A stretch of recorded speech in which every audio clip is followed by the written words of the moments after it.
Aisha Yusuf has won against Peter Obi playing second fiddle at ADC. This is Maliti Media TV, where you get the updated news on Peter News. Please subscribe, like, comment, and also leave your notification bell. The news info. Aisha Yusuf, a chieftain of the African Democratic Congress (ADC) and a prominent socio-political activist, has issued a strong warning against the possibility of the 2023 Labour Party presidential candidate, Peter Obi, accepting a vice presidential slot in 2027. Yusuf has vowed to actively oppose any candidate that features Obi as a running mate, insisting that a former Anambra State governor should only contest as a presidential candidate. According to her, he said Obi remains one of the most credible, competent figures among the opposition aspirants and deserves to lead, rather play a subordinate role. She argued that repeatedly positioning the most qualified candidates as deputies reflects a deeper problem within a Nigerian's political structure. Aisha Yusuf, in her statement, said if Obi emerges as a running mate to anyone, that she's going to work against the party in her little capacity. She's going to work against anyone who opposes Peter Obi. In her comment comes amid growing political alignment ahead of the 2027, particularly in ADC, which she has adopted by a coalition of opposition leaders seeking to unseat President Bola Ahmed Tinubu. Peter Obi, who recently aligned with ADC following the coalition talk, is reportedly one of the several aspirants interested in the political tickets. However, there are strong indications that former Vice President Atiku Abubakar may have emerged as the party flag bearer. Speculation also intensified that Atiku considers Obi as his running mate if he clinches the ADC ticket, a scenario that has sparked debates among opposition supporters and political stakeholders. Yusuf's position hardest to the growing pressure from Obi supporters, who insisted that the former Anambra State governor should not settle for vice president. You would work against any ADC ticket in which Peter Obi is presented as a running mate. Are you saying that even if a fair and democratic primary process produces another candidate, you would work against that person? When we get there, we'll see that. But in your own view, when we get there, it is Peter Obi that you think is most formidable to fight the... So let me tell you something. Yeah. So that's a comment I made this thing ago. I'm like, when we get there, because I don't want to say anything. For me, I love people to see the action. You know, people always be like, oh, when you get into a party, this is. I will tell you, and I'm not mincing any words.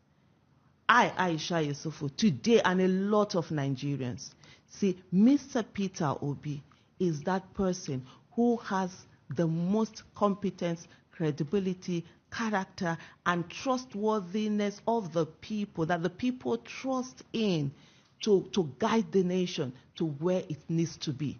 And I'm not mincing words on that. And I tell you something.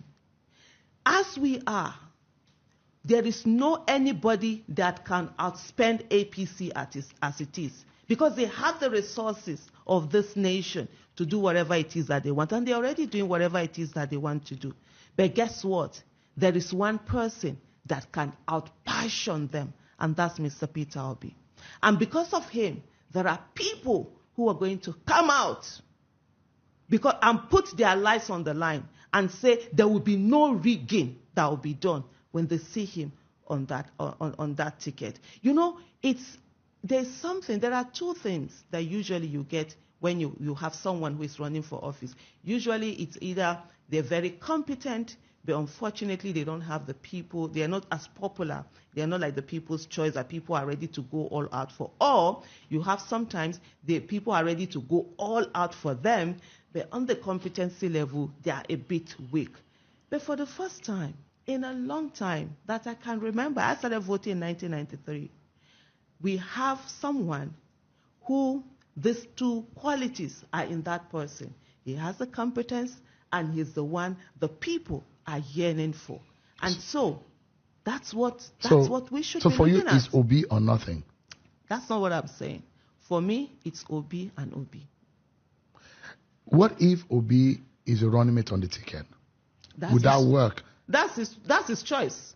But I tell you, when we get there, you would see. But would you work for an Obi as a running mate?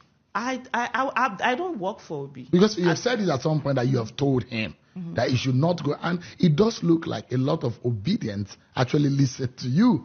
You have a huge, just a moment. Let me land on my question. You have a huge command and control and just a moment. You have a huge command and control on the thoughts of a lot of obedient who listen to you and who seem to agree with you. And a lot of them out there believe that it's Obi or nothing. Let me tell you something. That's a very wrong way of looking at it. Nobody has command and control. Nobody has command and control over obedience. No, and I repeat, nobody. Not even Mr. Obi himself. Not Mr. Peter Obi himself. Nobody has. These are people, and that's the uniqueness of the obedient movement. The people who are there, they came in on their own. Nobody went to go and break them. They came in on their own and saw this support. Remember that this whole started from, even though it's called obedient movement, it started from after NSAS, when politicians were saying to those who had been the protesters and everything, if you don't like what happened, change us. So by 2021, you could see they have started moving, mobilizing people to pick their PVCs. We're doing this and everything. And when Mr. Peter Obi came out, they saw that. By as far back as 2021, you can go and check my tweets. The tweets are still there. I had done a tweet where I gave a list of things that PDP needed to do. And one of them was, I was like, put Mr. Peter Obi at the forefront and Wike Jr. That was in 2021. By 2022, both of them had already, left the party. And so for him, that support, it's not about, there's someone who is telling them what to do. And these are people who are entrepreneurial. They have their jobs. They are not like the one that you are paying them 10. They give shishi. He's not paying anybody 10,000 every month for them to talk about him or to support him. They own their support. And most of them have repeatedly said that their support is not transferable. But let me tell you something.